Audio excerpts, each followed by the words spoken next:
5 നിയോഗങ്ങൾ സമർപ്പിച്ച് ഈ വചനം ആവർത്തിച്ചു ചൊല്ലുക. യോഹന്നാൻ്റെ സുവിശേഷം 10-ാം അധ്യായം 11-ാം വാക്യം. ഞാൻ നല്ല ഇടയനാണ്. നല്ല ഇടയൻ ആടുകൾക്ക് വേണ്ടി ജീവൻ അർപ്പിക്കുന്നു. ഇടയനല്ലാത്തവനും ആടുകൾ സ്വന്തമല്ലാത്തവനുമായ കൂലിക്കാരൻ ചെന്നായ വരുന്നത് കാണുമ്പോൾ ആടുകളെ ഉപേക്ഷിച്ച് ഓടിപ്പോകുന്നു. നല്ല ഇടയനായ ഈശോ നമുക്ക് വേണ്ടി, നമ്മുടെ ആവശ്യങ്ങൾക്ക് വേണ്ടി, നമ്മുടെ മക്കൾക്ക് വേണ്ടി, കുടുംബത്തിന് വേണ്ടി ഈശോ ചെന്നയായ ശത്രു വരുന്നത് കാണുമ്പോൾ ഈശോ നമ്മളെ ആ ശത്രുവിൻ്റെ കരങ്ങളിൽ നിന്ന് രക്ഷിക്കുവാൻ വരുമെന്ന് ഈ വചനത്തിലൂടെ നമുക്ക് വ്യക്തമായി മനസ്സിലാക്കി തരുന്നു.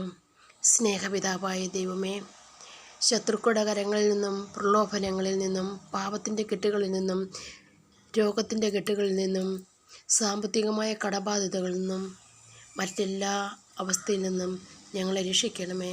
ആമേൻ.